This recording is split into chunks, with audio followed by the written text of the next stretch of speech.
है किया जग का गुरु की आस को तज कर, तो गुरु की आस को ना तज। संत महापुरुषों ने कहा, तीन लोक नौ खंड में गुरु ते बड़ा न कोई, करता करे न कर सके गुरु करे सो होए। तो ऐसे सर्व समझवान हमारे गुरुदेव, जिनके छत्र छाया में बैठकर हम लोग सत्संग से आनंद ले रहे हैं। आइए हमारे बीच महर्षि नहीं धाम मनियारपुर से पधारे हुए परम पूज्यपाद स्वामी श्री प्रेमानंद जी महाराज विराजमान है। मैं इनके श्री चरणों में निवेदन कर रहा हूँ कि आप अपने मुखारबिंद से अमृत में वचन सुनाकर हम लोगों को प्रताप करेंगे। बोलिए प्रेम से श्री सद्गुरु महाराज की। दिव्य सूक्ष्म रूप में सर्वत्र विराजमान परमाराध्य सद्गुरु महाराज के पावन चरणों में कोटि कोटि नमन।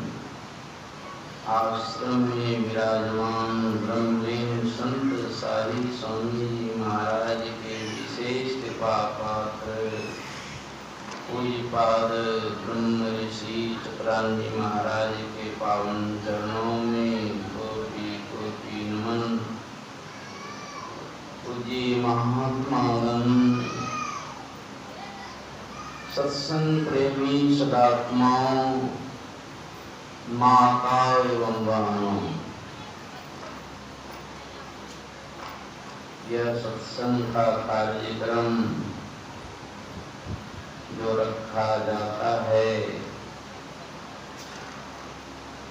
इसका मुख्य उद्देश्य यही है कि हम असत्य से छूटकर सत्य में स्थिर हो जाएं, क्योंकि असत्य में अशांति है, असत्य में दुख है, असत्य में भ्रम माया है। और इसी माया के चक्कर में हम सब के सब जीव पड़े हुए। माया बुद्ध जीव आवागमन के चक्र में पड़ा रहता है। इस प्रकार रहना जीव के सब दुखों का कारण। जितने तरह के संसार में दुख हैं, इसका एकमात्र कारण है कि हम सब के सब जीव माया के बंधन में पड़े हुए। इसी बंधनों से छूटने के लिए सत्संग रखा गया है। और यह सत्संग करने के अधिकारी 84 लाख योनि में केवल मनुष्य ही है। इसलिए बड़े भाग्य मानुष कन्वा सुर दुर्लभ सब ग्रंथि गावा। राम जी कहते हैं कि यह मनुष्य का शरीर जिनको भी मिला है वो सब के सब बड़भागी हैं। इतना बड़भागी हैं, राम जी कहते हैं कि देवता भी उतना बड़भागी नहीं। और यहाँ मनुष्य देख रहे हैं क्या भाई, हम तो बड़ा परेशान हैं, हम दुखी हैं, महादुखी हैं। लोग ऐसा भी कहते हैं। लेकिन आप जैसा भी हैं, आप देवी देवता से अधिक बड़भागी। ये राम जी कह रहे हैं, विश्वास करना चाहिए, क्योंकि देवी देवताओं के अंदर में वो शक्ति नहीं है कि वो असत्य से अलग हो जाए और सत्य को प्राप्त कर। सत्य को जो नहीं प्राप्त कर सकेंगे वे दुखी रहेंगे। इसलिए देवी देवता भी दुखी हैं। अंदर सुखिया कोई ना देखा, जो देखा सो दुखिया हो। उदय अस्त की बात कहत हूं, सबका किया विवेका हो। घाटे बाढ़े सब जग दुखिया, क्या गृही क्या वैरागी। सुखदेव आचार्य दुख के डर से, गर्भ से माया त्यागी। जोगी दुखिया, जंगम दुखिया, तपसी को दुख दूना हो। आशा तृष्णा सबको व्यापे, कोई मार ना सुना। सब दुखी है। सांच कहो तो कोई ना माने, झूठ कहा नहीं जाई हो। क्या सच्ची बात कहेंगे जो दुनिया के लोग नहीं मानेंगे? तो मान लो या ना मानो, सच्ची बात तो कहूंगा ही। सांच कहो तो कोई ना माने, झूठ कहा नहीं जाई हो। ब्रह्मा विष्णु महेश्वर दुखिया, जिलिया राज चलाई। ये ब्रह्मा विष्णु महेश भी दुखी है, इसका मतलब है वो भी सत्य से दूर है। और जब तक सत्य का संग नहीं कर लेते हैं, सत्य को नहीं प्राप्त कर लेते हैं, तो ब्रह्मा विष्णु महेश भी यदि आप बन जाते हैं तो दुख से छुट्टी नहीं मिलती। इसलिए ब्रह्मा भी मरते हैं। एक प्रसंग है, भगवान राम और लक्ष्मण दोनों किसी जंगल के रास्ते से जा रहे थे और उसके सामने एक कुत्ता आता है और जिस तरह हम लोग खांसते हैं उसी तरह कुत्ते ने भी खांसा। कुत्ते के खांसने से कुत्ते के मुंह से कीड़े निकले। राम जी देख करके मुस्कुराने लगे। लक्ष्मण को लगा कि यहाँ तो कोई है नहीं, क्यों मुस्कुरा रहे हैं? अवश्य मुझ में कोई भगवान ने गलती देखी है, इसीलिए मुस्कुरा रहे हैं। पूछते हैं राम भगवान से कि भगवान आप क्या देख करके मुस्कुरा रहे हैं? यहाँ तो कोई है नहीं मेरे अलावा, मुझ में कोई गलती हुई है इसीलिए आप मुस्कुरा रहे हैं। कहा कि नहीं, तुम्हारे अंदर में कोई गलती नहीं, आप क्यों मुस्कुरा रहे हैं?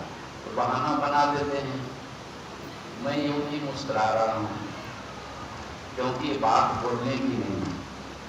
सब बात सबको नहीं बताई जाती है, लेकिन भगवान के जो भक्त होते हैं, भगवान जो है भक्त के बस में भी रहता है।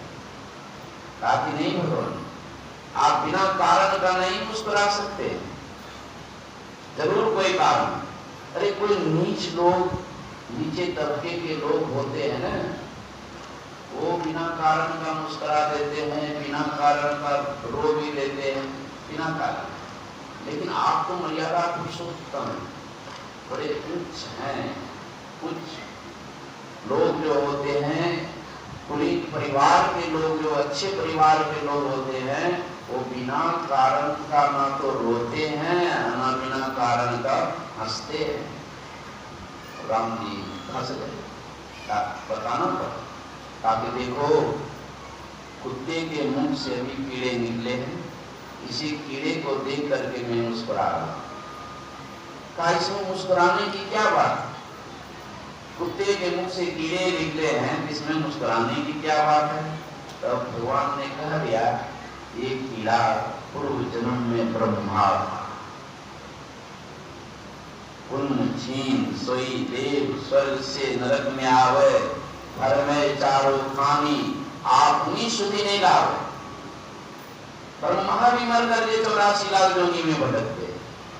देवी देवता भी जो है पुण्य समाप्त होने के बाद नरक में जाते हैं और 84 लाख योनि में भटकते हैं।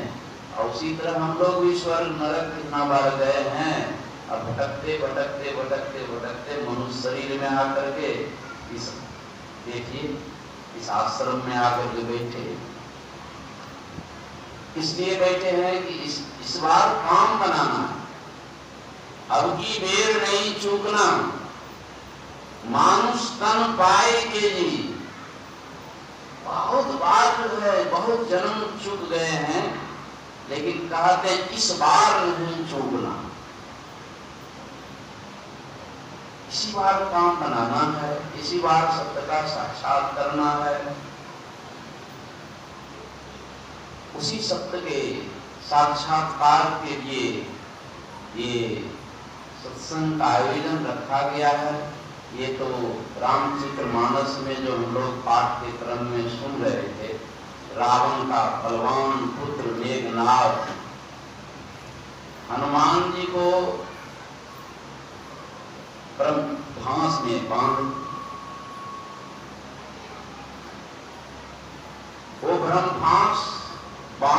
कि शक्ति कहां से आए। ब्रह्मा को भी शक्ति देने वाले हैं, विष्णु को भी शक्ति देने वाले हैं, शंकर को भी शक्ति देने वाले हैं, काल को भी शक्ति देने वाले हैं, रावण को भी शक्ति देने वाले हैं।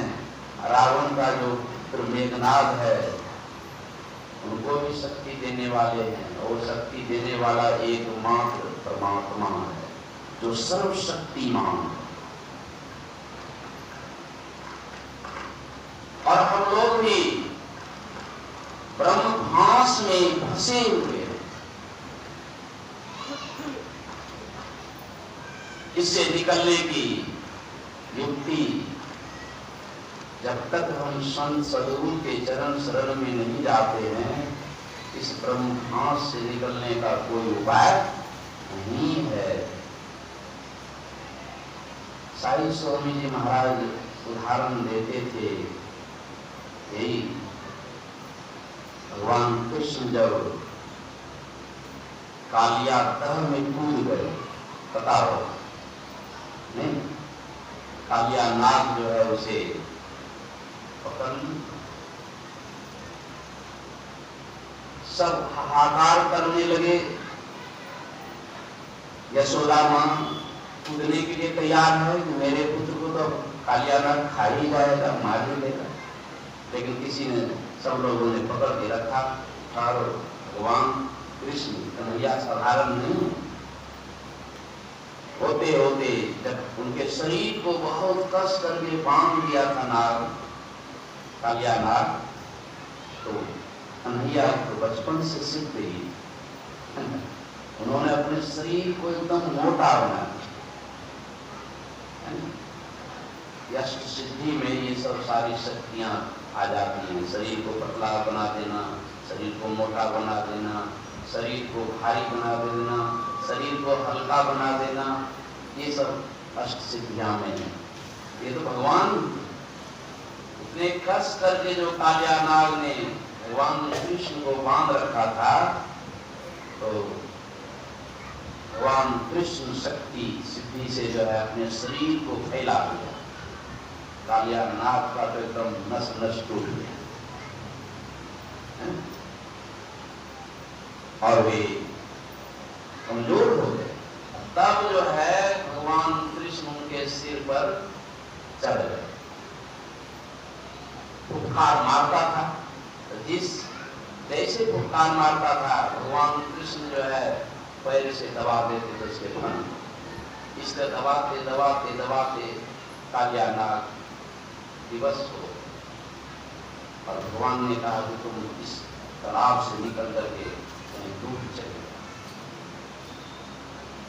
अब देखिए हम लोगों के अंदर में भी साईं स्वामी जी महाराज समझाते थे कि कालियातः और कोई नहीं है, तुम जो अंधकार देखते हो अंदर में, यही है कालियातः।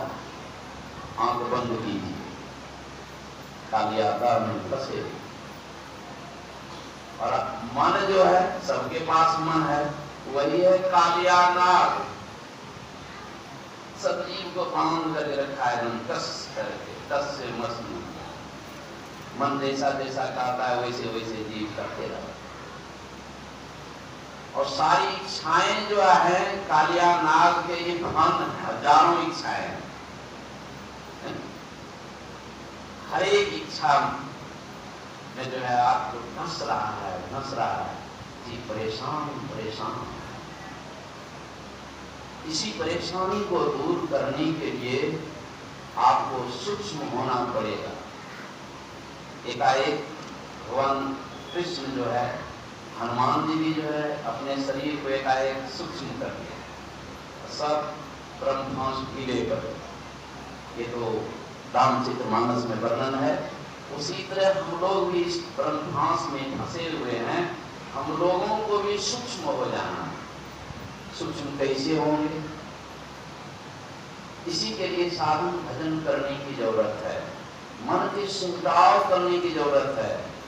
जो गुरु से युक्ति जान करके अपने अंदर में अभ्यास करते हैं, जो अभ्यास नहीं करते हैं तो दीक्षा लेना तो बेकार ही है।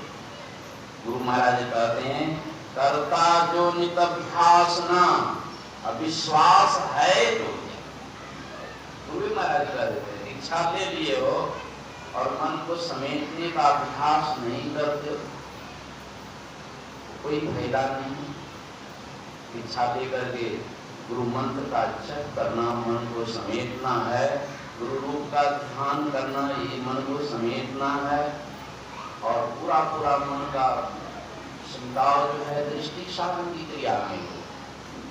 कोई अभ्यासी दृष्टि साधन की क्रिया में कुशल हो जाए, पूर्ण हो जाए तो समझ लीजिए वो अंधकार से, कालियातः से ऊपर निकल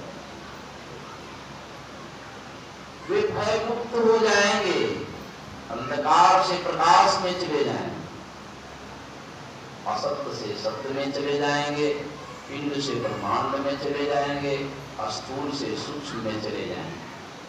यही एक काम करने के लिए हम लोगों को ये मनुष्य शरीर मिला है, नहीं तो विविध भांति के कर्म जगत में जीवन घेरी सारा जीवन भर कर्म करते रहे, हर शरीर पूरा हो गया, अब की करिए भगवान हो, उम्र भेले बिहान, बालापन गेले खेल कूद में, तरुणाई मदमान हो। देखते हैं बालापन 12-15 साल कैसे समाप्त हो गया खेलते। जब शरीर में जवानी आ गई, अब किसी को कुछ बुझना नहीं है, माता पिता को भी नहीं कुछ पूछते हैं, जो मन हुआ वही करेंगे। फिर ये शरीर तो सदैव एक जैसा रहने वाला नहीं है, धीरे धीरे धीरे धीरे शरीर कमजोर बूढ़ा हो जाए। अब बूढ़ा होने के बाद भी देखिए क्या करता है, वृद्धापन में धन अर्जन के तृष्णा छुए से असमान हो, कि आकाश छू रहा है, कल मरेगा बूढ़ा।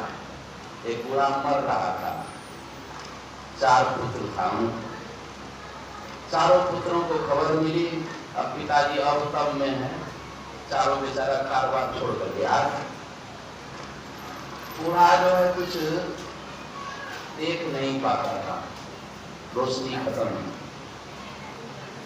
कान से सुनता था, बोलता था। कुछ देर के बाद जो है बड़े लड़के का नाम पुकारा कि भाई तुम कहाँ हो। बड़े लड़के ने कहा कि मैं आपके पास ही हूँ पिताजी। फिर थोड़ी देर बाद कहते हैं मंझले लड़के को पुकारा कि तुम कहाँ हो, ताकि मैं भी आप ही के पास। फिर तीसरे को पुकारा कि तुम कहाँ हो, ताकि मैं भी आप ही के पास। सब आ गया था कारोबार छोड़कर, भीतर भीतर बूढ़ा गुस्सा आ रहा है। चौथा जो छोटा पुत्र था, ताकि तुम कौन हो, कहाँ हो, हाँ पिताजी मैं भी आप ही के पास हूँ, आप एकदम साकरण कर मत हो, ताकि सब यही है, दुकान पर कौन है। यही है वृद्धापन में धन अर्जन के तृष्णा छुए से असमान हो, अब की करिए भगवान, उम्र भेले बिहान।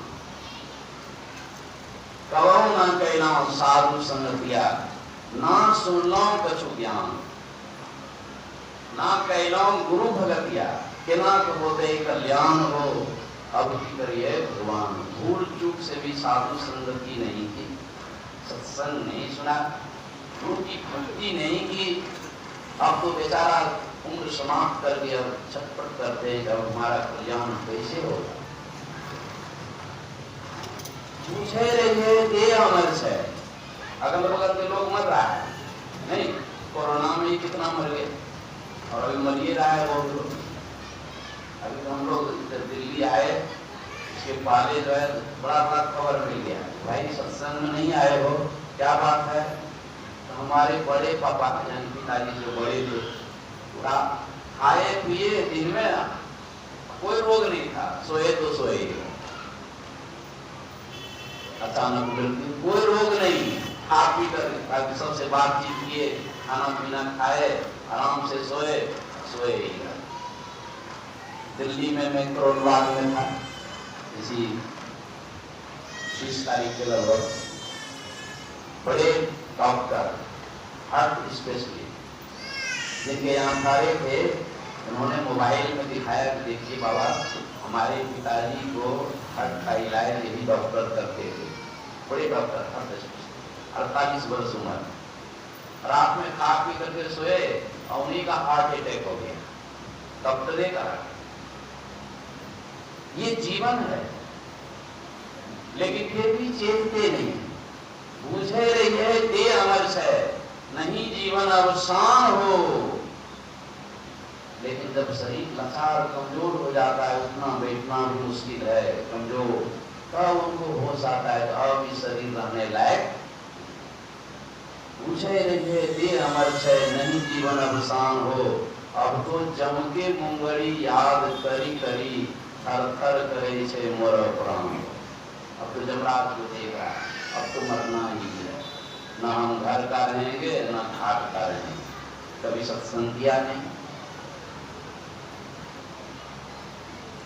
सारी मनुष्य और क्या कहते हैं,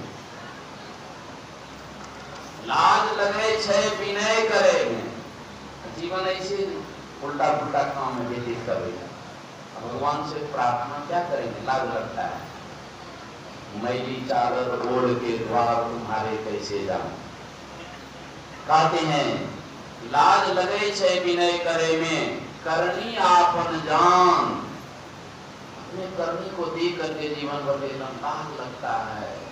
सब बेकार उल्टा पुल्टा काम करके जीवन बिताए, कोई उपाय नहीं। लेकिन एक उपाय है, साही मन संतोष जानी, प्रभु छथिन कृपा विधान हो। कभी धोखा से सत्संग में आ गया होगा, सत्संग में कहीं सुना होगा, भगवान तो बड़े कृपालु हैं, कृपा के सागर हैं, कृपा के समुद्र हैं।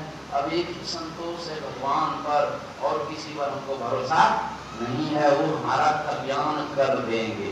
देखिए यही है सत्संग। ताप स्वर्ग अपवन सुखा, हरि तुलाए गंग, तुलना ताई सकल मिली, जाओ सुख लव सत्संग। इसलिए सत्संग से कितना काम बनता है, कितना लाभ होता है, उसका कोई हिसाब किताब भी नहीं है। संत भी नहीं बता सकते हैं कि सत्संग में कितना लाभ है, वेद भी नहीं बता सकते हैं कि सत्संग में कितना लाभ है। कबीर ने तो कह दिया इस सत्संग में लाभ बहुत है, तुरंत मिलावे गुरु से, मूर्ख जन कोई सार न जाने, सत्संग में अमृत। ये अमृत का पान करने के लिए सत्संग का आयोजन रखा गया है, लेकिन अमृत इतना आसानी से नहीं मिलता है। लंबा मार्ग, दूरी घर, विकट पंथ बहु मार्ग, कौ संतो क्यों पाइए, हरि दुर्लभ। उस अमृत को पान करने के लिए बड़ी सावधानी की जरूरत है, बहुत जुगाड़ करना पड़ता है। ढलाइए किए हैं लोग, इतना खंबा खुट्टा जुगाड़ सेंट्रिंग नहीं, कहीं नहीं तो गड़बड़ा ना जाए। ये अमृत को प्राप्त करने के लिए कोई जुगाड़ नहीं, कोई खंबा खुट्टा लगाने की जरूरत नहीं। इसलिए आज तक हम लोगों को जो है वो अमृत नहीं मिला है। हम लोगों को भी जुगाड़ लगा करके, मेहनत करके कि मृत्यु के पहले हम उसको प्राप्त कर लें। चिता में जलने से पहले, कब्र में दाखिल होने से पहले उस अमृत को, उस मोक्ष को प्राप्त करना है। बोलिए श्री सद्गुरु महाराज की।